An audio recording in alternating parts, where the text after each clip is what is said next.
কৃপণতা হতে বেঁচে থাকা এটি সফলতা অর্জনের অন্যতম একটি মাধ্যম। আল্লাহ রাব্বুল আলামিন কোরআনুল কারীমের সূরাতুল হাশরের 9 নম্বর আয়াতে কারীমার মধ্যে বলছেন, ওয়া ইউসিরুনা আলা আনফুসিহিম ওয়ালাউ কানা বিহিম খাসাসা ওয়া মান ইউকা শুহা নাফসিহি ফাউলাইকা হুমুল মুফলিহুন। আল্লাহ রাব্বুল আলামিন বলছেন, নিজেদের অভাব থাকা সত্ত্বেও যারা অন্য মানুষকে নিজেদের উপর প্রাধান্য দেয়, অগ্রাধিকার দেয়, আর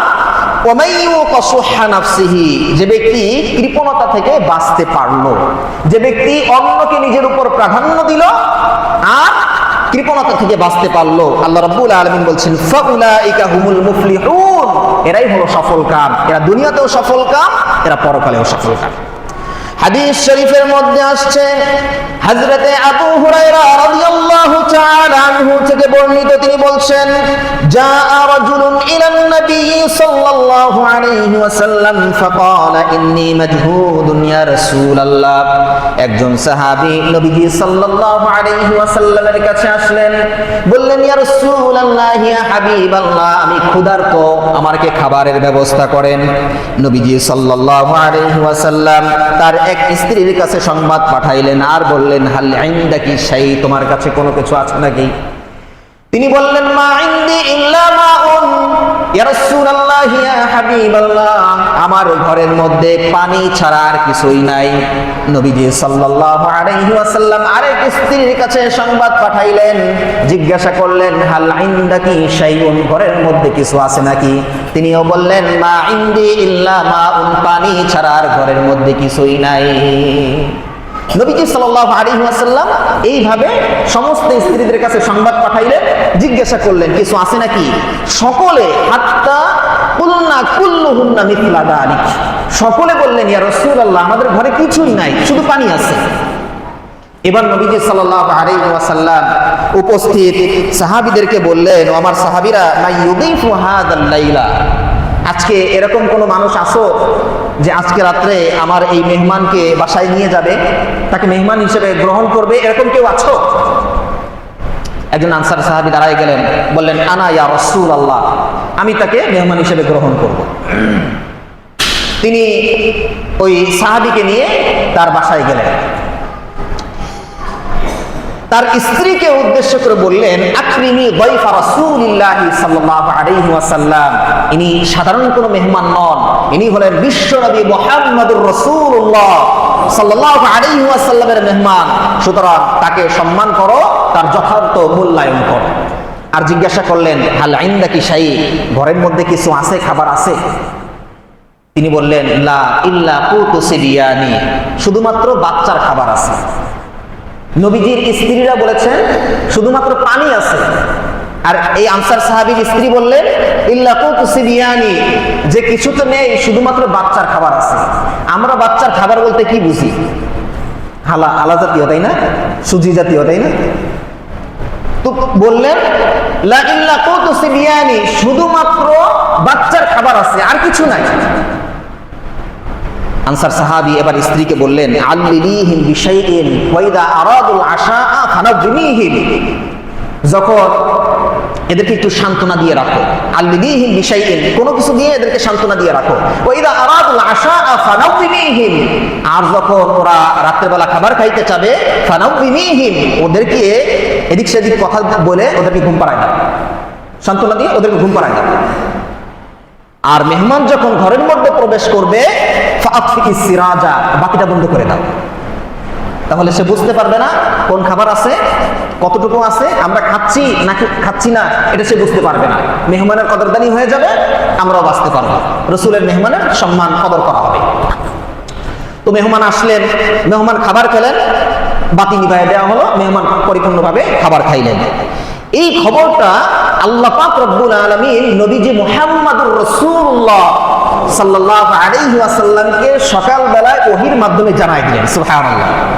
সাহাবী যখন নবীজি সাল্লাল্লাহু আলাইহি ওয়াসাল্লামের কাছে আসলেন, তিনি নবীজি সাল্লাল্লাহু আলাইহি ওয়াসাল্লাম তাকে বললেন, লাকাদ আজিবাল্লাহু মিন সানিইকুমা বিদাইফিকুমা হাদিহিল লাইলা, ও আমার সাহাবী, আজকে তোমরা আমার মেহমানকে যেইভাবে কদর করেছো, আল্লাহ পাক রব্বুল আলামিন নিজেই মুগ্ধ হয়ে গিয়েছেন। সুবহানাল্লাহ।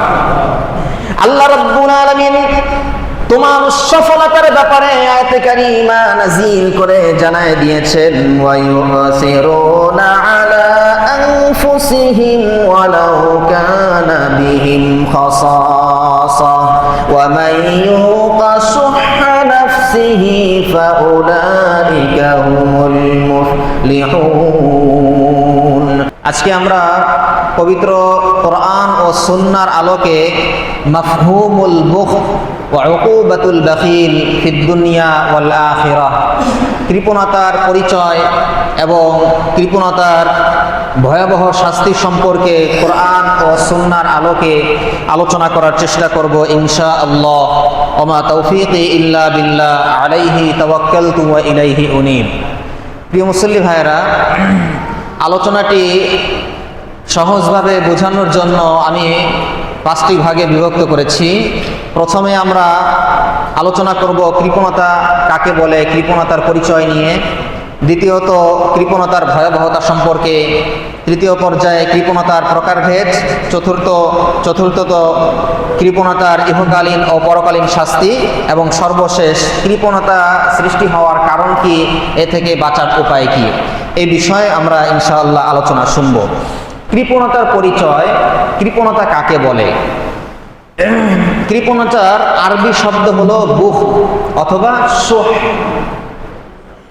আর ইমাম কুরতুবী রাহমাতুল্লাহি আলাইহি বলেছেন, কৃপণতা বলা হয় হুয়া তারকুন নাফাকা ফি ওয়ুজুহিল বিররি ওয়াত তাআহ মাআল কুদরাহ, সামর্থ্য থাকা সত্ত্বেও সৎ কাজ এবং আল্লাহ পাক রব্বুল আলামিনের আনুগত্যের পথে ব্যয় করা হতে বিরত থাকাকে কৃপণতা বলা হয়।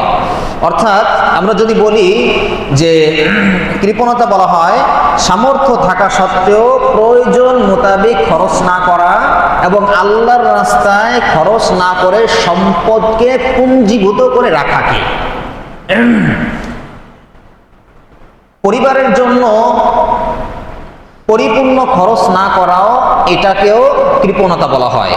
যেমন সহিহ বুখারী এবং মুসলিমের মধ্যে আসছে, আম্মা জান আয়েশা সিদ্দিকা রাদিয়াল্লাহু তাআলা আনহা থেকে বর্ণিত, তিনি বলছেন, হিন্দা বিনতে উতবা নবীজি সাল্লাল্লাহু আলাইহি ওয়াসাল্লামের কাছে আসলেন, বললেন, ইয়া রাসূলুল্লাহ ইয়া হাবিবাল্লাহ, ইন্না আবা সুফিয়ান রাজুলুন শাহীহ, আমার স্বামী আবু সুফিয়ান অত্যন্ত কৃপণ মানুষ। কেন? তার কারণ হলো লা ইউতিনি মিনান নাফাকা মা ইয়াকফিনি ওয়া ইয়াকফি বানিয়া, তার কারণ হলো সে আমার প্রয়োজন পূরণ হয়, আমার সন্তানদের প্রয়োজন পূরণ হয়, এতটুকু সম্পদ আমাদেরকে দেয় না। ইল্লা মা আখাযতু মিন মালিহি বিগাইরি ইলমিহি, তবে আমি তার সম্পদ হতে না বলে কিছু নিয়ে নেই। ফাহাল আলাইয়া মিন যালিকা মিন জুনাহিন, ইয়া রাসূলুল্লাহ, যেহেতু আমাদের হাজত পূরণ হয় না, তো স্বামীর পকেট থেকে যদি এইভাবে না জানিয়ে টাকা পয়সা নিয়ে নেই, ফাহাল আলাইয়া মিন যালিকা মিন জুনাহ, কোনো গুনাহ হবে নাকি? নবীজি সাল্লাল্লাহু আলাইহি ওয়াসাল্লাম হিন্দা বিনতে উতবাকে বললেন, খুদি মিন মালিহি মা ইয়াকফিকি ওয়া ইয়াকফি বানিকি, তুমি তোমার স্বামীর পকেট থেকে তাকে না জানিয়ে তোমার যতটুকু প্রয়োজন, সন্তানের যতটুকু প্রয়োজন, অর্থাৎ পরিবারের জন্য যতটুকু প্রয়োজন যদি না জানিয়ে নাও, তাহলে এটা নিতে পারো। এই কারণে আল্লাহ তাআলা তোমার আমলনামায় কোনো গুনাহ লিখবেন না। তো এই সহিহ বুখারী এবং সহিহ মুসলিমের এই হাদিস থেকে বোঝা যায়, সামর্থ্য থাকা সত্ত্বেও পরিবারের জন্য পরিপূর্ণ খরচ না করা এটা কৃপণতার অন্যতম একটি আলামত। সামর্থ্য থাকা সত্ত্বেও কৃপণতা করা এটি হারাম, অত্যন্ত ঘৃণিত, নিন্দিত কাজ এবং এটি জঘন্যতম একটি অপরাধ। আল্লাহ পাক রব্বুল আলামিন এই অপরাধ থেকে কোরআনে কারীমের অসংখ্য আয়াতের মধ্যে আল্লাহ পাক রব্বুল আলামিন সাবধান করে দিয়েছে। যেমন আল্লাহ রাব্বুল আলামিন কোরআনুল কারীমের সূরাতু বনী ইসরাঈলের 29 নম্বর আয়াতে কারীমার মধ্যে বলছেন, ওয়ালা তাজআল ইয়াদাকা মাগলুলাতান ইলা উনকিকা ওয়ালা তাবসুতহা কুল্লাল বাসতি ফাতাকউদা মাদুমান মাহসুরা। আল্লাহ রাব্বুল আলামিন বলছেন, লা তাজআল ইয়াদাকা মাগলুলাতান ইলা উনুকিক। সম্পদ খরচ করার ব্যাপারে তোমরা তোমাদের হাতকে গলার সঙ্গে আবদ্ধ করে রেখো না, মানে তোমরা কৃপণতা করো না। ওয়ালা তাবসুতহা কুল্লাল বাসত, আর একেবারে তোমরা তোমাদের হাতকে সম্প্রসারিত করে দিও না। তার মানে তোমরা একেবারে কৃপণতাও করবে না, আবার একেবারে সব সম্পদ ব্যয়ও করে ফেলবে না। যদি করো ফাতাকউদা মালুমান মাহসুরা, তাহলে তোমরা নিন্দিত এবং নিঃস্ব হয়ে যাবে। সম্পদ এমন ভাবে খরচ করা উচিত যেন ধনী না হলেও ঋণী যেন না হওয়া লাগে। আল্লাহ পাক রব্বুল আলামিন এই কথাটাই কোরআনে কারীমে মানুষদেরকে বারবার বোঝাচ্ছেন, ব্যয়কুণ্ঠ হবে না, মুক্ত হস্ত একেবারে হয়ে যাবে না, বরং ব্যালেন্স ঠিক রাখবে। সম্পূর্ণ খরচ করে দিবে না, আবার কৃপণতাও করবে না। দুইটার মধ্যবর্তী পন্থা অবলম্বন করতে হবে। দেখেন, প্রকৃত ঈমানদার কখনো কৃপণ হতে পারে না, আর যেই ব্যক্তি কৃপণতা করে সে প্রকৃত পক্ষে পরিপূর্ণ মুমিন হতে পারে না। কারণ রাসূলুল্লাহ সাল্লাল্লাহু আলাইহি ওয়াসাল্লাম বলেছেন, লা ইয়াজতামিউ আশ-শুহু ওয়াল ঈমানু ফি জাওফি আবদিন। একজন মুমিন বান্দার মধ্যে দুইটা জিনিস একত্রিত হতে পারে না, হয় তার মধ্যে ঈমান থাকবে, না হয় কৃপণতা থাকবে। যদি ঈমান থাকে কৃপণতা থাকবে না, যদি কৃপণতা থাকে তাহলে ঈমান থাকবে না। লা ইয়াজতামিউ আশ-শুহু ওয়াল ঈমান ফি কলবি আবদিন। একজন বান্দার কলবের মধ্যে ঈমান এবং কৃপণতা কখনো একত্রিত হতে পারে না। এজন্য আল্লাহ রাব্বুল আলামিন কোরআনুল কারীমের সূরাতুল ফুরকানের 67 নম্বর আয়াতে কারীমার মধ্যে বলছেন, ওয়াল্লাযীনা ইযা আনফাকু লাম ইউসরিফু ওয়া লাম ইয়াকতুরু ওয়া কানা বাইনা যালিকা কাওয়ামা। আল্লাহ রাব্বুল আলামিন বলছেন, ইবাদুর রহমান, রহমানের বান্দা হলো তারা যারা খরচ করার সময় ব্যালেন্স ঠিক রাখে। তারা সব সম্পদ এগুলোকে উজাড় করে দেয় না, সব সম্পদ খরচ করে ফেলে না, আবার কৃপণতাও করে না, অপচয়ও করে না, অপব্যয়ও করে না। তো কি করে? ওয়াকানা বাইনা যালিকা কাওয়ামা, মধ্যম পন্থা অবলম্বন করে। যা ইনকাম করে তার কিছু সঞ্চয় করে, কিছু আপনার রেখে দেয়, যাতে করে তার জন্য বিপদের সময় যেন সে কাজে লাগাতে পারে। এই জন্য আল্লাহ পাক রব্বুল আলামিন আমাদেরকে এই ব্যয়ের ক্ষেত্রে মধ্যম পন্থা অবলম্বন করতে বলেছেন। দেখেন, মানুষ সৃষ্টিগতভাবে কৃপণ হয়ে থাকে। কোরআনে আল্লাহ তাআলা বলছেন, ওয়া উহদিরাতিল আনফুসুশ শুহ। মানুষের কলবের মধ্যে কৃপণতাকে বদ্ধমূল করে দেওয়া হয়েছে। কোরআনে আল্লাহ পাক রব্বুল আলামিন মানুষদেরকে বোঝাচ্ছেন, শোনো। আল্লাহ রাব্বুল আলামিন সূরাত বনী ইসরাঈলের 100 নম্বর আয়াতে কারীমার মধ্যে বলছেন, লাউ আনতুম তামলিকুনা খাযাইনা রাহমাতি রাব্বি ইযাল লা আমসাকতুম খাশিয়াতাল ইনফাক। আল্লাহ রাব্বুল আলামিন বলছেন, যদি তোমরা আল্লাহর ধন ভাণ্ডারের মালিকও হয়ে যাও, যদি তোমরা আল্লাহর ধনভাণ্ডারের মালিকও হয়ে যাও, লা আমসাকতুম খাশিয়াতাল ইনফাক, খরচ হয়ে যাবে, শেষ হয়ে যাবে, এই ভয়ে তোমরা খরচ থেকে বিরত থাকবে। ওয়া কানাল ইনসানু কাতুরা। আল্লাহ পাক রব্বুল আলামিন বলছেন, মূলত মানুষ অত্যন্ত কৃপণ টাইপের। এই জন্য আল্লাহ পাক রব্বুল আলামিন মানুষদেরকে বলছেন যে খবরদার, কৃপণতা করা যাবে না। এই কৃপণতা মানুষের মধ্যে আরো বেশি আসে যখন তার কাছে কিছু সম্পদ আসে। মানুষের কাছে যখন সম্পদ আসে তখন তার মধ্যে কৃপণতা আরো বেশি বাড়তে থাকে। যত সম্পদ আসে তার কৃপণতা আরো বেশি বাড়তে থাকে। কেন? হাদিসের মধ্যে আসছে, নবীজি সাল্লাল্লাহু আলাইহি ওয়াসাল্লাম বলছেন, লাউ কানা লি ইবনি আদম ওয়াদিন মিন যাহাব, যদি বনি আদমের একটা স্বর্ণের পাহাড় থাকে, লা আহাব্বা আইয়াকুনা লাহু সানিন, সে চিন্তা করে আমার একটা স্বর্ণের পাহাড় এটা হলে হবে না, লা আহাব্বা আইয়াকুনা লাহু সানিন, আরেকটা স্বর্ণের পাহাড় লাগবে। এরপর যখন দুইটা স্বর্ণের পাহাড়ের মালিক হয়ে যায়, সে তখন চিন্তা করে লা আহাব্বা আইয়াকুনা লাহু সালিস, আমার তিনটা লাগবে, তিনটা হলে ছয়টা, ছয়টা হলে 12টা। এইভাবে সে চাইতেই থাকে। দেখেন না, আমাদের কারো যদি কিছু টাকা পয়সা হয়, 1 লাখ টাকার মালিক হয়, ওটাকে বাড়ানোর চেষ্টা করে 2 লাখ, 2 থেকে 4। হ্যাঁ, কারো যদি গ্রামে বাড়ি থাকে তো তখন সে চিন্তা করে এখন গ্রামে থাকবো কেন, এখন শহরে থাকবো। শহরে বাড়ি মালিক হয়েছে, এখন চিন্তা করে কেন আমরা এরকম নিম্ন শহরে থাকবো, আমরা একটু হাই কোয়ালিটির জায়গা যাই, এরকম ভাবে চিন্তা করে। এরপরে যখন দেশের ভালো অবস্থান অর্জন করে তখন চিন্তা করে না, দেশে থাকা যাবে না, বিদেশে যাইতে হবে, বিদেশে আমার একটা বাড়ি থাকা লাগবে। এইভাবে লা আহাব্বা আইয়াকুনা লাহু সানিন, সে চিন্তা করে যে আমার আরেকটা লাগবে।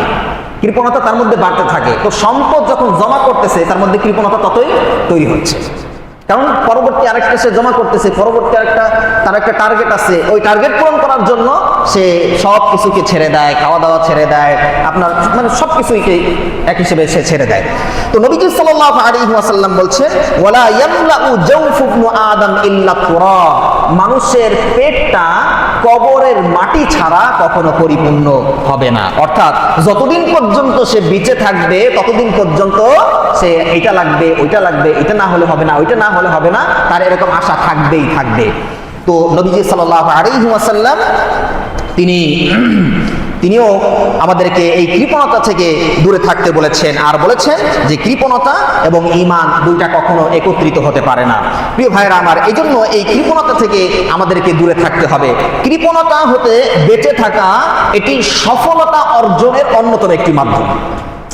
আল্লাহ রাব্বুল আলামিন কোরআনুল কারীমের সূরাতুল হাশরের 9 নম্বর আয়াতে কারীমার মধ্যে বলছেন ওয়া ইউসিরুনা আলা আনফুসিহিম ওয়ালাউ কানা বিহিম খাসাসা ওয়া মান ইউকা শুহা নাফসিহি ফাউলাইকা হুমুল মুফলিহুন। আল্লাহ রাব্বুল আলামিন বলছেন নিজেদের অভাব থাকা সত্ত্বেও যারা অন্য মানুষকে নিজেদের উপর প্রাধান্য দেয়, অগ্রাধিকার দেয়, আর যে ব্যক্তি কৃপণতা থেকে বাঁচতে পারলো, যে ব্যক্তি অন্যকে নিজের উপর প্রাধান্য দিল আর কৃপণতা থেকে বাঁচতে পারলো, আল্লাহ রাব্বুল আলামিন বলছেন ফাউলাইকা হুমুল মুফলিহুন, এরাই হলো সফল কাম। এরা দুনিয়াতেও সফল কাম, এরা পরকালেও সফল কাম। হাদিস শরীফের মধ্যে আসছে হযরতে আবু হুরায়রা রাদিয়াল্লাহু তাআলা আনহু থেকে বর্ণিত, তিনি বলছেন জাআ রাজুলুন ইলান নবী সাল্লাল্লাহু আলাইহি ওয়াসাল্লাম ফাকালা ইন্নী মাজহুদুন ইয়া রাসূলুল্লাহ। একজন সাহাবী নবীজি সাল্লাল্লাহু আলাইহি ওয়াসাল্লামের কাছে আসলেন, বললেন ইয়া রাসূলুল্লাহ, ইয়া হাবিবাল্লাহ, আমি ক্ষুধার্ত, আমাকে খাবারের ব্যবস্থা করেন। নবীজি সাল্লাল্লাহু আলাইহি ওয়াসাল্লাম তার এক স্ত্রীর কাছে সংবাদ পাঠাইলেন আর বললেন হাল ইনদাকি শাই, তোমার কাছে কোনো কিছু আছে নাকি? তিনি বললেন মা ইনদি ইল্লা মাউন ইয়া রাসূলুল্লাহ ইয়া হাবিবাল্লাহ, আমার ঘরের মধ্যে পানি ছাড়া আর কিছুই নাই। নবীজি সাল্লাল্লাহু আলাইহি ওয়াসাল্লাম আরেক স্ত্রীর কাছে সংবাদ পাঠাইলেন, জিজ্ঞাসা করলেন হাল ইনদাকি শাইউন, ঘরের মধ্যে কিছু আছে নাকি? তিনিও বললেন মা ইনদি ইল্লা মাউন, পানি ছাড়া আর ঘরের মধ্যে কিছুই নাই। নবীজি সাল্লাল্লাহু আলাইহি ওয়াসাল্লাম এইভাবে সমস্ত স্ত্রীদের কাছে সংবাদ পাঠাইলেন, জিজ্ঞাসা করলেন কিছু আছে নাকি? সকলে হাত্তা কুলনা কুল্লুহুন্না মিথলা যালিক, সকলে বললেন ইয়া রাসূলুল্লাহ, আমাদের ঘরে কিছুই নাই, শুধু পানি আছে। এবার নবীজি সাল্লাল্লাহু আলাইহি ওয়াসাল্লাম উপস্থিত সাহাবীদেরকে বললেন, ও আমার সাহাবীরা, মান ইউদিফু হাযাল লাইলা, আজকে এরকম কোনো মানুষ আছো যে আজকে রাত্রে আমার এই মেহমানকে বাসায় নিয়ে যাবে, তাকে মেহমান হিসেবে গ্রহণ করবে, এরকম কেউ আছো? একজন আনসার সাহাবী দাঁড়ায় গেলেন, বললেন আনা ইয়া রাসূলুল্লাহ, আমি তাকে মেহমান হিসেবে গ্রহণ করব। তিনি ওই সাহাবীকে নিয়ে তার বাসায় গেলেন, তার স্ত্রীকে উদ্দেশ্য করে বললেন আকরিমি যায়ফা রাসূলিল্লাহি সাল্লাল্লাহু আলাইহি ওয়াসাল্লাম, ইনি সাধারণ কোনো মেহমান নন, ইনি হলেন বিশ্বনবী মুহাম্মদুর রাসূলুল্লাহ সাল্লাল্লাহু আলাইহি ওয়াসাল্লামের মেহমান, সুতরাং তাকে সম্মান করো, তার যথার্থ মূল্যায়ন করো। আর জিজ্ঞাসা করলেন, হাল ইনদাকি শাই, ঘরের মধ্যে কিছু আছে, খাবার আছে? তিনি বললেন, লা ইল্লা কুতু সিবিয়ানি, শুধুমাত্র বাচ্চার খাবার আছে। নবীজির স্ত্রীরা বলেছেন শুধুমাত্র পানি আছে। আর এই আনসার সাহাবীর স্ত্রী বললেন, ইল্লা কুতু সিবিয়ানি, যে কিছু তো নেই, শুধুমাত্র বাচ্চার খাবার আছে। আমরা বাচ্চার খাবার বলতে কি বুঝি? আলা জাতীয়, তাই না? সুজি জাতীয়, তাই না? তো বললেন, লা ইল্লা কুতু সিবিয়ানি, শুধুমাত্র বাচ্চার খাবার আছে, আর কিছু নাই। আনসার সাহাবী এবার স্ত্রীকে বললেন, আল্লিলিহিম বিশাইইন ওয়া ইযা আরাদুল আশাআ ফানাবিনিহিম, যখন এদেরকে একটু সান্ত্বনা দিয়ে রাখো। আল্লিলিহিম বিশাইইন, কোনো কিছু দিয়ে এদেরকে সান্ত্বনা দিয়ে রাখো। ওয়া ইযা আরাদুল আশাআ ফানাবিনিহিম, আর যখন ওরা রাত্রেবেলা খাবার খাইতে চাবে, ফানাবিনিহিম, ওদেরকে এদিক সেদিক কথা বলে ওদেরকে ঘুম পাড়ায় দাও, সান্ত্বনা দিয়ে ওদেরকে ঘুম পাড়ায় দাও। আর মেহমান যখন ঘরের মধ্যে প্রবেশ করবে, ফাআতফিকিস সিরাজা, বাতিটা বন্ধ করে দাও। তাহলে সে বুঝতে পারবে না কোন খাবার আছে, কতটুকু আছে, আমরা খাচ্ছি নাকি খাচ্ছি না, এটা সে বুঝতে পারবে না। মেহমানের কদরদানি হয়ে যাবে, আমরাও বাঁচতে পারবো। রসুলের মেহমানের সম্মান কদর করা হবে। তো মেহমান আসলেন, মেহমান খাবার খেলেন, বাতি নিভাইয়ে দেওয়া হলো, মেহমান পরিপূর্ণভাবে খাবার খাইলেন। এই খবরটা আল্লাহ পাক রব্বুল আলামিন নবীজি মুহাম্মদুর রাসূলুল্লাহ সাল্লাল্লাহু আলাইহি ওয়াসাল্লামকে সকালবেলায় ওহীর মাধ্যমে জানায় দিলেন। সুবহানাল্লাহ। সাহাবী যখন নবীজি সাল্লাল্লাহু আলাইহি ওয়াসাল্লামের কাছে আসলেন, তিনি নবীজি সাল্লাল্লাহু আলাইহি ওয়াসাল্লাম তাকে বললেন, লাকাদ আজিবাল্লাহু মিন সানিইকুমা বিদাইফিকুমা হাদিহিল লাইলা। ও আমার সাহাবী, আজকে তোমরা আমার মেহমানকে যেইভাবে কদর করেছো, আল্লাহ পাক রব্বুল আলামিন নিজেই মুগ্ধ হয়ে গিয়েছেন। সুবহানাল্লাহ। আল্লাহ রব্বুল আলামিন তোমার সফলতার ব্যাপারে আয়াতে কারিমা নাযিল করে জানায় দিয়েছেন, ওয়া ইউসিরুনা আলা আনফুসিহিম ওয়ালাউ কানা বিহিম খাসাসা ওয়া মান ইউকা শুহহা নাফসিহি ফাউলাইকা হুমুল মুফলিহুন। আল্লাহ রাব্বুল আলামিন ওই সাহাবীর ব্যাপারে আয়াতে কারিমা নাযিল করে জানায় দিলেন, যারা নিজেদের সমস্যা থাকা সত্ত্বেও, নিজেরা অভাবগ্রস্ত হওয়ার পরেও অন্যদেরকে অগ্রাধিকার দেয়, প্রাধান্য দেয়, আর কৃপণতা থেকে যারা বেঁচে থাকে, দূরে থাকে, ফাউলাইকা হুমুল মুফলিহুন, এরাই হলো মুফলিহ, এরাই হলো সফল কাম। বলেন সুবহানাল্লাহ।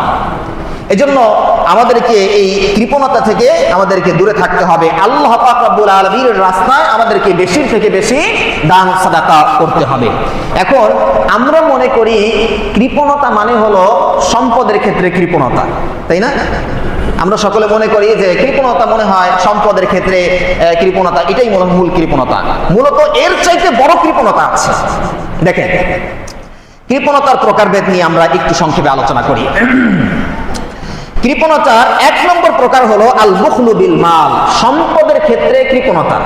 অনেকে সম্পদের ক্ষেত্রে কৃপণতা করে, নিজের জন্য খরচ করে না, পরিবারের জন্য খরচ করে না। আবার অনেকে আছে যে বন্ধু বান্ধবের পিছনে টাকা পয়সা খরচ করে, কিন্তু পরিবারের জন্য টাকা পয়সা খরচ করতে চায় না। এরকম বহুত মানুষ আছে। অথচ হাদিসের মধ্যে আসছে, ওয়াফি ফি ইমরাআতিক, তুমি তোমার স্ত্রীর মুখে যে লোকমাটা তুলে দিচ্ছ, যে খাবারটা তুলে দিচ্ছ, ওই খাবারটা তুলে দেওয়ার কারণে আল্লাহ পাক রব্বুল আলামিন তোমার আমলনামায় সাদাকার সওয়াব লিখে দিচ্ছেন। বলে সুবহানাল্লাহ। আপনি আপনার বন্ধুর পিছনে খরচ করলে সওয়াব হতেও পারে, নাও হতে পারে, কিন্তু আপনার সন্তানের জন্য আপনি যত টাকা পয়সা খরচ করছেন, আপনার স্ত্রীর জন্য, পরিবারের জন্য যত টাকা পয়সা খরচ করছেন, প্রত্যেকটা টাকার পিছনে, প্রত্যেকটা টাকা খরচ করার পিছনে আল্লাহ পাক রব্বুল আলামিন এক একটা সাদাকার সওয়াব আপনার আমলনামায় লিখে দিচ্ছেন। সুবহানাল্লাহ। এমনকি একটা হাদিসের মধ্যে আসছে, রাসূলুল্লাহ সাল্লাল্লাহু আলাইহি ওয়াসাল্লাম বলেছেন, আল্লাহর রাস্তায় 1 টাকা খরচ করা, একজন এতিম মিসকিনকে 1 টাকা দেওয়ার চাইতে পরিবারের জন্য যেই টাকাটা খরচ করা হয়, সেই টাকার সওয়াবটা আল্লাহ পাক রব্বুল আলামিন অনেক গুণ বেশি দান করেন। বলে সুবহানাল্লাহ। এজন্য অনেকে সম্পদের ক্ষেত্রে কৃপণতা করে, এটা কখনোই উচিত নয়। 1 নম্বর। 2 নম্বর হলো আল বুখলু বিল ইলম, ইলমের ক্ষেত্রে, জ্ঞান প্রচারের ক্ষেত্রে কৃপণতা করা। আপনি একটা জিনিস জানেন, কিন্তু সেই জিনিসটা আপনাকে আরেকজন জিজ্ঞাসা করলো, জানার পরেও আপনি জানাইলেন না।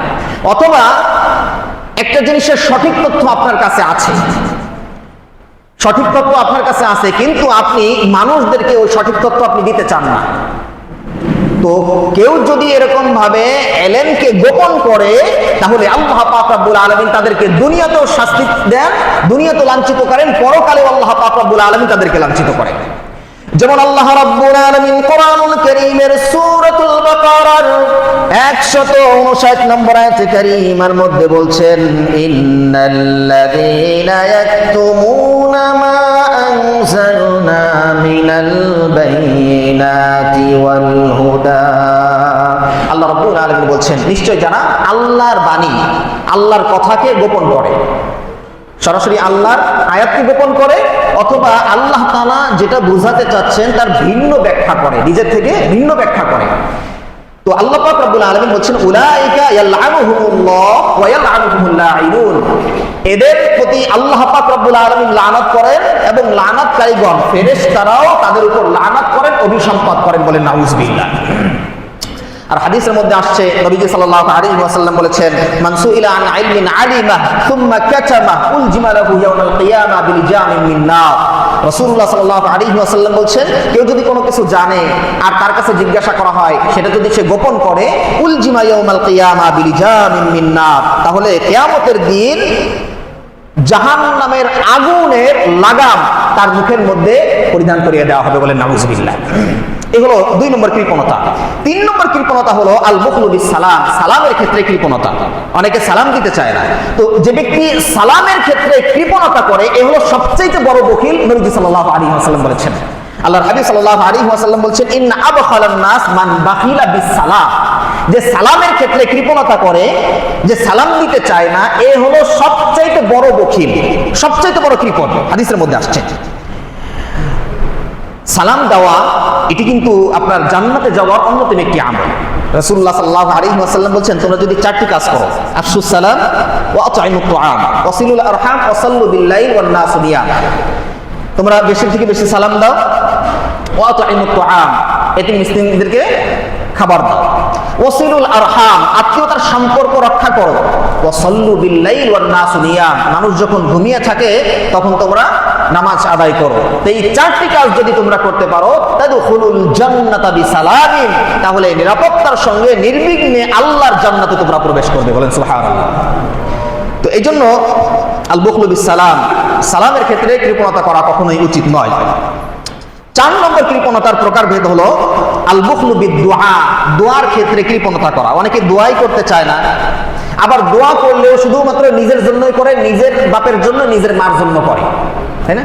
অথচ যদি দোয়াটা যদি সে যদি একেবারে সে বলতো, বাবা আদম হইতে এই পর্যন্ত যারা মারা গেছে তাদের সকলকে মাফ করে দেন, এটা যদি বলতো, তাহলে এখানে যে সওয়াব হইতো, ওই সওয়াবটা সে নিজেও পাইতো, তার পরিবারে যারা গেছে তারাও কিন্তু পাইতো, তাই না? দেখেন, আপনি যখন আপনার নিজের জন্য দোয়া না করে আপনি যখন অপরের জন্য দোয়া করবেন, ফেরেশতারা আপনার জন্য দোয়া করবে।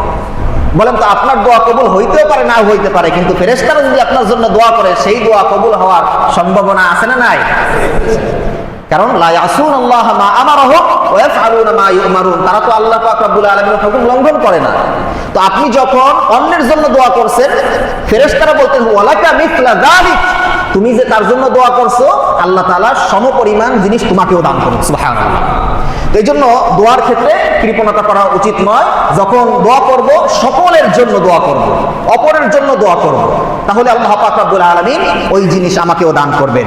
5 নম্বর কৃপণতা হলো আল বুখলু বিস সানা, প্রশংসার ক্ষেত্রে কৃপণতা। অনেকে অন্যের প্রশংসা আপনার করতেই পারে না, নিজে তো করতেই পারে না, আবার কেউ যদি অন্যের প্রশংসা করে, অন্য কোনো বাবা এসে যদি বলে যে আমার ছেলে তো এটা হয়েছে, সেই এরকম হয়েছে, সেরকম হয়েছে, চাকরি পেয়েছে, বা এই টাইপের হয়েছে, তো এটাও সহ্য করতে পারে না। মানে নিজে তো প্রশংসা করেই না, অন্যের প্রশংসাও শুনতে পারে না। তো আল বুখলু বিস সানা, সানায়ের ক্ষেত্রে, প্রশংসার ক্ষেত্রে কৃপণতা, এটি আপনার পরিত্যাজ্য, এটা ছাড়তে হবে। এরপরে 6 নম্বর নবীজি সাল্লাল্লাহু আলাইহি ওয়াসাল্লাম যেটা বলেছেন সেটা হলো আল বুখলু ফিস সালাত আলান নবী সাল্লাল্লাহু আলাইহি ওয়াসাল্লাম, নবীজি সাল্লাল্লাহু আলাইহি ওয়াসাল্লামের উপর দুরূদ প্রেরণের ক্ষেত্রে কৃপণতা করা।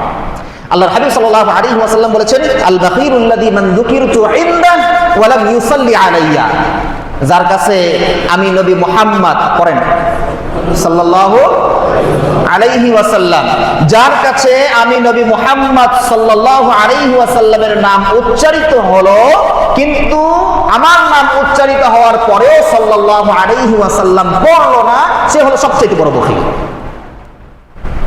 এই জন্য এই কৃপণতা আরো যত আছে, আরো যত প্রকার আছে, সবগুলো তো এই অল্প সময়ের মধ্যে আলোচনা করা সম্ভব নয়। আপনার এলেমের ক্ষেত্রে হোক, মালের ক্ষেত্রে হোক, সালামের ক্ষেত্রে হোক, আপনার প্রশংসার ক্ষেত্রে হোক, দোয়ার ক্ষেত্রে হোক, অথবা রাসূল সাল্লাল্লাহু আলাইহি ওয়াসাল্লামের উপর দুরূদ প্রেরণের ক্ষেত্রে হোক, যেই ক্ষেত্রে হোক না কেন, সর্বক্ষেত্রে কৃপণতা থেকে আমাদেরকে দূরে থাকতে হবে। আল্লাহ পাক রব্বুল আলামিন আমাদের তৌফিক দান করেন, বলেন আমিন। এবার আসেন, এই কৃপণতা করলে আল্লাহ পাক রব্বুল আলামিন কি করবে? কৃপণতার শাস্তিটা কি? উকুবাতুল বাখিল ফিদ দুনিয়া ওয়াল আখিরা, দুনিয়া এবং আখিরাতে কৃপণদের শাস্তি কি? দেখেন, যারা কৃপণতা করবে, এই যে প্রকারগুলো বললাম, আরো যা আছে, যারা কৃপণতা করবে তারা আল্লাহ পাক রব্বুল আলামিনের রহমত এবং ভালোবাসা থেকে বঞ্চিত হয়ে যাবে, বলেন নাউজুবিল্লাহ।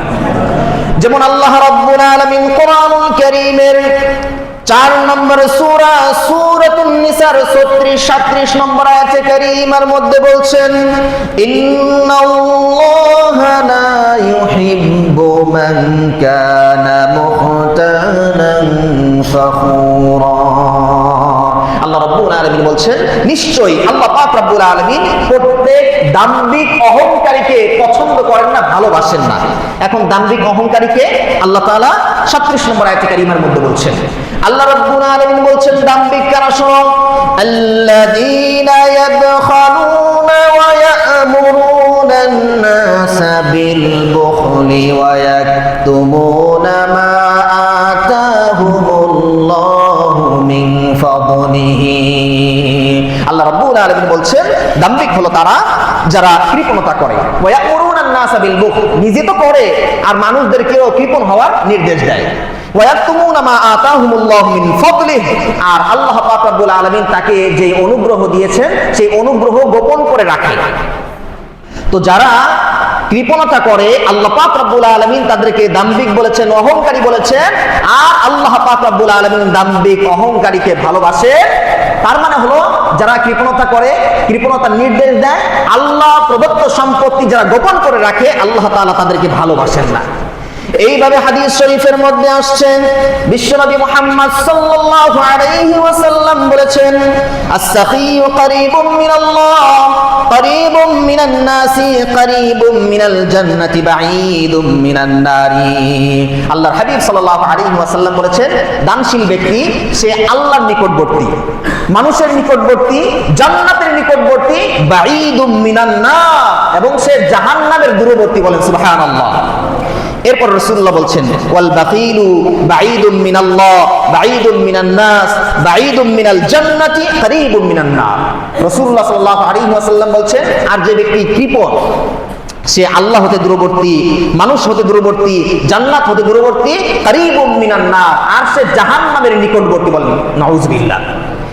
এরপরে রাসূলুল্লাহ সাল্লাল্লাহু আলাইহি ওয়াসাল্লাম বলছেন, ওয়ালা জাহিলুন সাখিয়ুন আহাব্বু ইলাল্লাহি সুবহানাহু ওয়া তাআলা মিন আবিদিন বাখিলিন।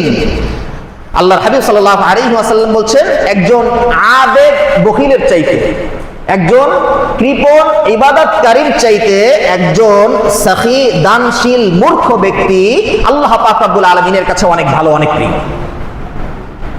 এই জন্য এই কৃপণতা, এটি কি আমাদের বর্জন করতে হবে। প্রিয় ভাইয়েরা আমার, কৃপণ ব্যক্তি সে ইবাদত করতে করতে নিজের জান দিয়ে দিতে চায়, কিন্তু মাল দিতে চায় না। আরে ভাই, সে যদি ইবাদত করতে করতে জানই দিয়ে দেয়, তো মাল তো থেকে যাবে।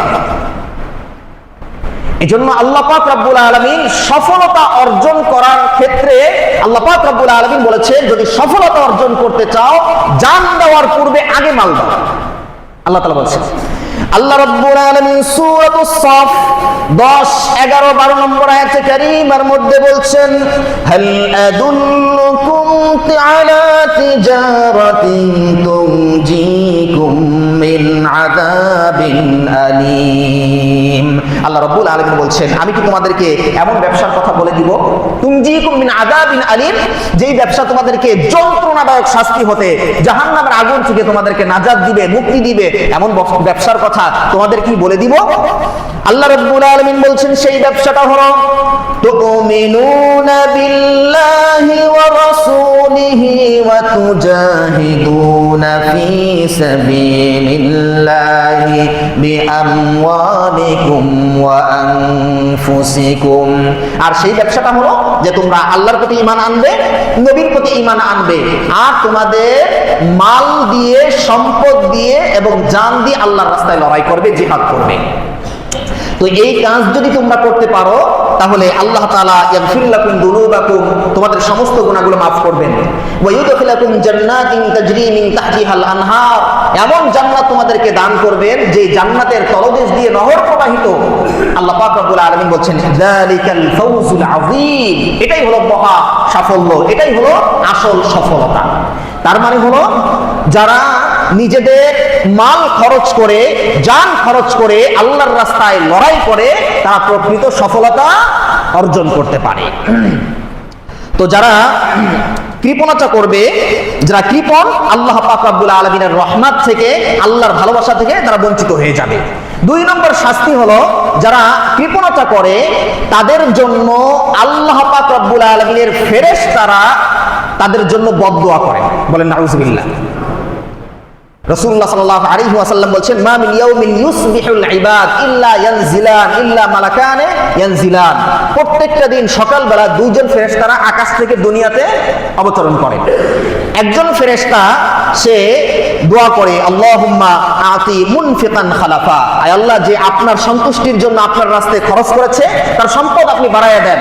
আর অপরজন সে বদদুয়া করে আল্লাহুম্মা আতি মুমসিকান তারাফা, আয় আল্লাহ যে আপনার রাস্তায় আপনার সম্পদ খরচ করলো না, পুঞ্জীভূত করে রাখলো, কিপটামি করলো, কৃপণতা করলো, আয় আল্লাহ তার সম্পদকে আপনি হালাক করে দেন, তার সম্পদকে আপনি ধ্বংস করে দেন। বলেন নাউযুবিল্লাহ।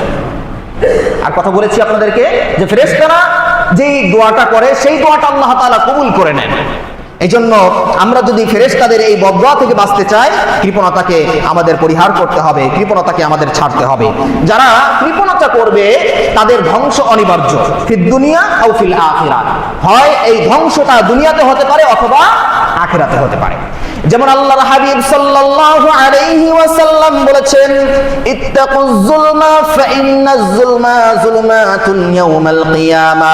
বিশ্বনবী সাল্লাল্লাহু আলাইহি ওয়াসাল্লাম বলেছেন জুলুম থেকে বেঁচে থাকো, অন্যায় অবিচার থেকে তোমরা দূরে থাকো, তার কারণ হলো এই জুলুমটা কিয়ামতের দিন ঘোর অন্ধকার রূপ ধারণ করবে।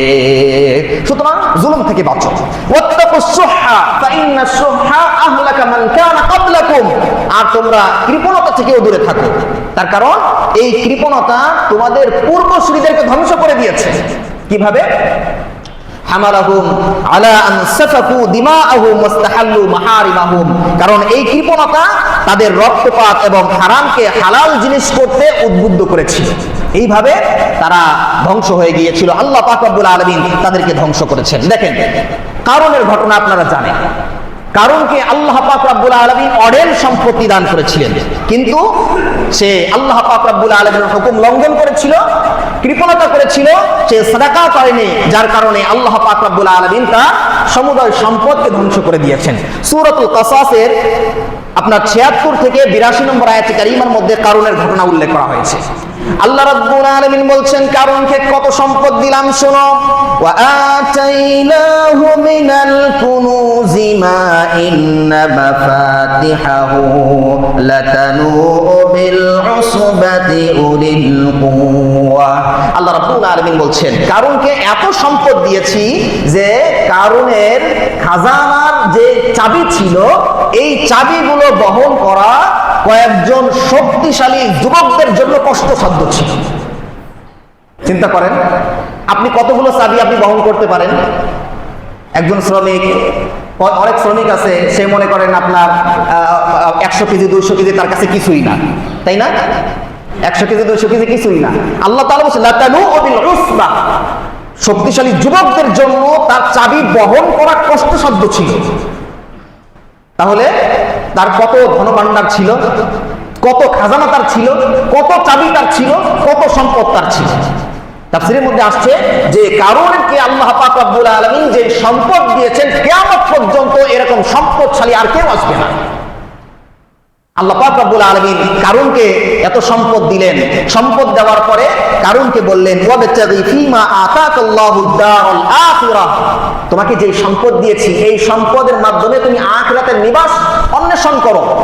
এই টাকা পয়সা দিয়ে তুমি দান করো, সাদাকা করো, আর আখিরাতের নিবাস তুমি হাসিল করো। ওয়ালা তানসা নাসিবাকা মিনাদ দুনিয়া, তবে এটা বলছি না যে দুনিয়াতে কিছু ভোগ করবা না, এটা বলছি না। দুনিয়া ভোগ করো, আখিরাতও অর্জন করো। এরপরে বললেন ওয়া আহসিন কামা আহসানাল্লাহু ইলাইক, আল্লাহ পাক রব্বুল আলামিন যেভাবে ইহসান করেছেন তুমিও মানুষের প্রতি ইহসান করো, আর জমিনের মধ্যে বিপর্যয় সৃষ্টি করো না। কিন্তু সে বলল কিসের আল্লাহ আমারে দিয়েছে, আল্লাহ দিবে কেন? ইন্নামা উতিতুহু আলা ইলম, আমার জ্ঞান বেশি, আমার সার্টিফিকেট বেশি, বড় চাকরি করি, আমার মেধার বলে আমি এগুলো অর্জন করেছি, আল্লাহ তাআলা দেয়নি। সে আল্লাহ পাক রব্বুল আলামিনের হুকুম লঙ্ঘন করলো, সে যাকাতকে অস্বীকার করলো, সাদাকাও অস্বীকার করলো, কৃপণতা করলো। এই কৃপণতা করার কারণে আল্লাহ পাক রব্বুল আলামিন তাকে ধ্বংস করেছেন। তার কথা কোরআনে কারীমের মধ্যে আসছে। আল্লাহ রব্বুল আলামিন বলছেন ফাখাসাফনা বিহি ওয়া বিদারিহিল আরদা ফামা কানা লাহু মিন ফিআতিন ইয়ানসুরুনাহু মিন দুনিল্লাহ ওয়া মা কানা মিনাল মুনতাসিরিন। আল্লাহ রাব্বুল আলামিন বলছেন তাকে তার সম্পদ সহ জমিনের মধ্যে দাবিয়ে দিলাম, ধ্বংস করে দিলাম। ফামা কানা লাহু মিন ফিআতিন ইয়ানসুরুনাহু, তার এরকম কোনো দলবল ছিল না যে তাকে সাহায্য করবে। ওয়া মা কানা মিনাল মুনতাসিরিন, আর সে নিজেও সাহায্যপ্রাপ্ত হয় নাই, নিজেকেও রক্ষা করতে পারে নাই। তাহলে কৃপণতা করলে আল্লাহ পাক রব্বুল আলামিন দুনিয়াতে এবং আখিরাতে শাস্তির মাধ্যমে গ্রেফতার করেন। কোরআনে আল্লাহ তাআলা বলছেন ওয়া আম্মা মান বাখিলা ওয়াস্তাগনা ওয়া কাযযাবা বিল হুসনা ফাসানুয়াসসিরুহু লিল উসরা, যে কৃপণতা করে, নিজেকে ধনী মনে করে, স্বয়ং সম্পূর্ণ মনে করে, আল্লাহ পাক রব্বুল আলামিন বলছেন কঠিন পথে চলা তার জন্য সহজ করে দিই, অর্থাৎ জাহান্নামে যাওয়ার জন্য তার পথটাকে আমি সুগম করে দিই, সহজ করে দিই। ওয়া মা ইউগনি আনহু মালুহু ইযা তারাদ্দা ফিন্নার, ও যখন জাহান্নামে নিক্ষিপ্ত হবে তখন তার এই সম্পদ তার কোনোই কাজে আসবে না। এই জন্য আল্লাহ পাক রব্বুল আলামিন যে সম্পদ দিয়েছেন, এই সম্পদের আপনার যে সমস্ত খাতে ব্যয় করতে বলেছেন সেখানে আমাদের ব্যয় করতে হবে, কোনো ধরনের কৃপণতা করা যাবে না। প্রিয় ভাইরা আমার, যারা কৃপণতা করে তারা মুনাফিকদের দলভুক্ত হয়ে যায়, আর যারা কৃপণতা করে তাদেরকে আল্লাহ পাক রব্বুল আলামিন যন্ত্রণাদায়ক শাস্তির মাধ্যমে আল্লাহ পাক রব্বুল আলামিন গ্রেফতার করেন। সূরাতুন নিসা 37 নম্বর আয়াত, সূরাতুল হুমাযার মধ্যে আল্লাহ তাআলা এই কথা বলেছেন, তাদেরকে কঠিন শাস্তি দিবেন এবং হুতামা নামক জাহান্নামের মধ্যে আল্লাহ তাআলা তাদেরকে বড় বড় আগুনের পিলারের মধ্যে বেঁধে আল্লাহ পাক রব্বুল আলামিন তাদেরকে শাস্তির ব্যবস্থা করবেন। কি শাস্তি দিবেন? কোরআনে কারীমের মধ্যে আসছে। 1 নম্বর শাস্তি হলো তাদের গলায় আগুনের মালা পরিধান করিয়ে দেওয়া হবে, গলায় তাদের আগুনের মালা, আগুনের বেড়ি পরায় দেওয়া হবে। সূরাতুল আলে ইমরান 180 নম্বর আয়াতের মধ্যে আসছে। এরপরে 2 নম্বর তাদের শাস্তি হলো, যারা কৃপণতা করবে, 2 নম্বর শাস্তি হলো তাদের গলায় তাদের এই সম্পদগুলো সাপ হিসেবে তাদের গলার মধ্যে পরায় দেওয়া হবে। এই সাপটা কি করবে? সাপ যখন তাকে দংশন করবে, হাদিসের মধ্যে আসছে ইন্না ফিন্নারি হাইয়াতিন কাআমসালিল মুখত, আল্লাহর হাবিব সাল্লাল্লাহু আলাইহি ওয়াসাল্লাম বলছেন খোরাসানি উটের ন্যায়, উটের ন্যায়, খোরাসানি উটের ন্যায় বিশাল বড় বড় সাপ জাহান্নামের মধ্যে রয়েছে। এই সাপগুলো তালসা ও ইহদাহুন্নাল লাসআ, এই সাপগুলো যখন এই কৃপণ ব্যক্তিকে যখন দংশন করবে, ফায়াজিদু হামওয়াতাহা 40 খারিফা, আল্লাহর হাবিব সাল্লাল্লাহু আলাইহি ওয়াসাল্লাম বলছেন একবার দংশন করার সঙ্গে সঙ্গে 40 বছর পর্যন্ত এর বিষক্রিয়া তার শরীরের মধ্যে থেকে যাবে, বলেন নাউযুবিল্লাহ। এইভাবে তাকে শাস্তি দেওয়া হবে। আর 3 নম্বর জাহান্নামের মধ্যে তাকে যে শাস্তিটা দেওয়া হবে সেটা হলো তার সম্পদ যা জমা করছে, কৃপণতা করে যে জমা করছে তার সম্পদগুলো, এগুলো আগুনের তাপ দেওয়া হবে, জাহান্নামের আগুনের তাপ দিয়ে তারপরে তার কপালে, তার পার্শ্বদেশে এবং পৃষ্ঠদেশে তাকে ছেদ দেওয়া হবে। এইভাবে শাস্তি দেওয়া হবে। আর বলা হবে হাযা মা কানাসতুম লিআনফুসিকুম ফাযুকু মা কুনতুম তাকনিজুন, দুনিয়াতে তুমি যে নিজের জন্য খরচ করনি, পরিবারের জন্য খরচ করনি, টাকা থাকা সত্ত্বেও, সামর্থ্য থাকা সত্ত্বেও খরচ করনি এবং আল্লাহর রাস্তায় খরচ না করে যে সম্পদকে পুঞ্জীভূত করে রেখেছিলে, হাযা মা কানাসতুম লিআনফুসিকুম ফাযুকু মা কুনতুম তাকনিজুন, নুজুল। সুতরাং সম্পদকে পুঞ্জীভূত করে রাখার কারণে আজকে যন্ত্রণাদায়ক শাস্তির স্বাদ আস্বাদন করো। প্রিয় ভাইয়েরা আমার, এই জন্য কৃপণতা করা যাবে না, কৃপণতা থেকে আমাদের দূরে থাকতে হবে। সর্বশেষ যে বিষয়টা আলোচনা করবো সেটা হলো এই কৃপণতা মানুষ কেন করে, মানুষের মধ্যে কৃপণতার মতো এরকম জঘন্যতম এই অপরাধটা কেন আসে, তার কারণটা কি? এটা যদি আমরা আগে নির্বাচন করতে পারি তাহলে এই কৃপণতা দূর করা এটা আমাদের জন্য সহজ হয়ে যাবে। এক নম্বর হলো কৃপণতা সৃষ্টির এক নম্বর কারণ হলো শয়তানের ওয়াসওয়াসা। শয়তান মানুষের মনের মধ্যে ওয়াসওয়াসা ঢুকায় দেয়। শয়তান মানুষকে বলে, আরে তুই টাকা পয়সা খরচ করবি, তুই খরচ করলে তো তোর সব শেষ হয়ে যাবে। ও ভয় দেখায়। আর শয়তান ইয়াইদুকুমুল ফাকর ওয়া ইয়া'মুরুকুম বিল ফাহশা। শয়তান ঢুকায় দেয়, আরে তুই 1 লাখ টাকার 2,500 টাকা দিয়ে দিচ্ছিস, 1 কোটি টাকার 2.5 লক্ষ টাকা তোর এই বছর দিয়ে দেওয়া লাগতেছে, তুই তো শেষ হয়ে যাবি, আগামী বছর যদি আবার দেওয়া লাগে তুই তো 5 লাখ শেষ হয়ে গেল। এইভাবে শয়তান, আর শয়তান ইয়াইদুকুমুল ফাকর, শয়তান দারিদ্রতার ভয় দেখায়। দারিদ্রতার ভয় দেখিয়ে শয়তান মানুষের মধ্যে কৃপণতা ঢুকায় দেয়। এজন্য এ থেকে বাঁচবো কেমনে, এই শয়তানের ওয়াসওয়াসা থেকে বাঁচবো কেমনে? আল্লাহ তাআলা বলছেন, ওয়া ইম্মা ইয়ানজাগান্নাকা মিনাশ শাইতানি নাজগুন ফাস্তাইয বিল্লাহ। শয়তান যখন তোমাকে ধোঁকা দিবে, প্ররোচনা দিবে, ও যখন তোমাকে এই বুঝতে দিতে যাবে, তখন তুমি আল্লাহর কাছে পানা চাইবে। কিভাবে পানা চাইবে? আল্লাহর কাছে পানা চাইবে। এটাও আবার রাসূলুল্লাহ সাল্লাল্লাহু আলাইহি ওয়াসাল্লাম হাদিসের মধ্যে বলে দিয়েছেন। সেই বুখারী এবং মুসলিমের মধ্যে আসছে দীর্ঘ একটা হাদিস। আপনারা হাদিস অনেকটা মুখস্থ আছে, অনেকের আছে মুখস্থ, আপনারা সকালবেলা আমলও করেন। আল্লাহুম্মা ইন্নী আউযু বিকা মিনাল হাম্মি ওয়াল হুজন ওয়া আউযু বিকা মিনাল আজজি ওয়াল কাসাল ওয়া আউযু বিকা মিনাল জুবনি ওয়াল বুখল।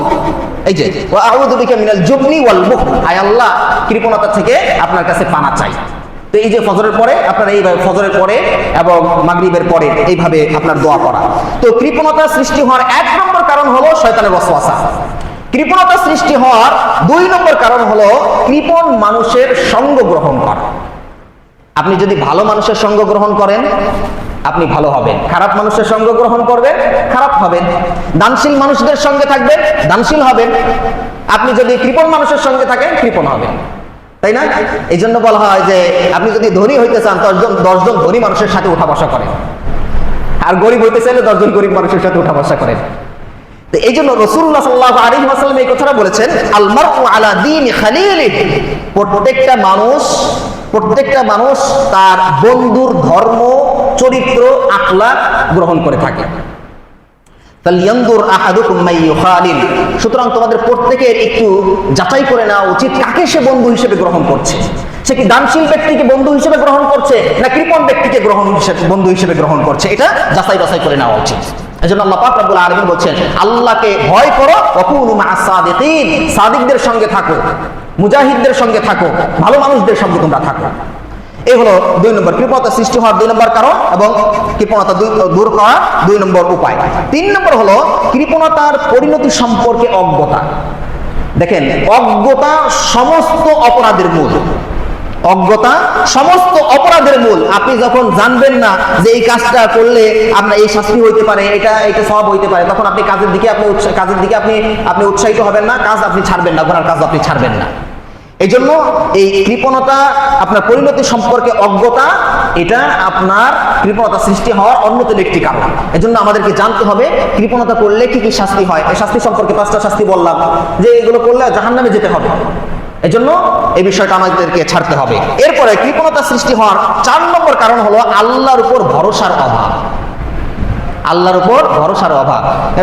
মানুষের মনের মধ্যে এই সৃষ্টি হয়, এই বিষয়টা সৃষ্টি হয় যে যদি দান করি তাহলে টাকা পয়সা তো শেষ হয়ে যাবে। অথচ আল্লাহ পাক রব্বুল আলামিন কোরআনে কারীমের একাধিক আয়াতের মধ্যে বলেছেন, যদি 1 দাও আমি আল্লাহ পাক রব্বুল আলামিন ওটাকে বাড়াইতে 700 গুণ পর্যন্ত বাড়াই দেব। হ্যাঁ, তো আল্লাহ পাক রব্বুল আলামিনের উপর ভরসার অভাবের কারণে আপনার কৃপণতা আসে। আল্লাহ তাআলা বলেন, যা দিবা ফাহুয়া ইউখলিফুহু, আল্লাহ তাআলা সমপরিমাণ দিবে, তার চাইতে বেশি দিবে। আল্লাহু ইউদাইফু লিমান ইয়াশা, আরো বেশি গুণ দিবে। আল্লাহর ধন ভান্ডারে কোনো কিছু কম আছে নাকি? আরে কথা বলেন, কোনো কিছু কম আছে? হাদিসে কুদসির মধ্যে আসছে, আল্লাহ পাক রব্বুল আলামিন বলছেন যে, ইয়া ইবনা আদম লাউ আন্না আউওয়ালাকুম ওয়া আখিরাকুম ওয়া ইনসাকুম ওয়া জিন্নাকুম কামু ফি সাঈদিন ওয়াহিদ। হে বনি আদম, তোমরা সকলেই যদি একটা মরুভূমিতে একত্রিত হও, সকলে যদি তোমরা একটা মরুভূমিতে একত্রিত হও, ফাসালুনি ফাআতাইতু কুল্লা ওয়াহিদিন মিনহুম মাসআলাতা, সকলকে যদি প্রত্যেকের চাহিদা অনুযায়ী, চাওয়া অনুযায়ী প্রত্যেকের চাওয়া যদি আমি পূরণ করে দিই, মা নাকাসা মিন যালিকা মিন মুলকি ইল্লা কামা ইউনকাসুল মিখিয়াতু ইযা উদখিলাল বাহর। আল্লাহর হাবিব সাল্লাল্লাহু আলাইহি ওয়াসাল্লাম বলছেন, আল্লাহ তাআলা বলছেন, তোমাদের সকলের চাহিদা যদি আমি পূরণ করে দেই, তারপরেও আমার ধনভাণ্ডার থেকে এতটুকু সম্পদ কমবে না। সমুদ্রের মধ্যে একটা সূচ ফেললে, সূচ উঠাইলে ওই সূচের মাথায় যে এক ফোঁটা পানি উঠলো, এতটুকু ধনভাণ্ডার আমার ধনভাণ্ডার থেকে কমবে না। বলেন সুবহানাল্লাহ। এজন্য আল্লাহ পাক রব্বুল আলামিনের উপর পরিপূর্ণভাবে ভরসা রাখা। আল্লাহ পাক রব্বুল আলামিন আমাদের পরিপূর্ণভাবে ভরসা রাখার তৌফিক দান করেন। বলেন আমিন। আল্লাহর রাস্তায় বেশি থেকে বেশি সাদাকা করার, বেশি থেকে বেশি দান করার তৌফিক দান করেন। কৃপণতা থেকে আমাদের সকলকে দূরে থাকা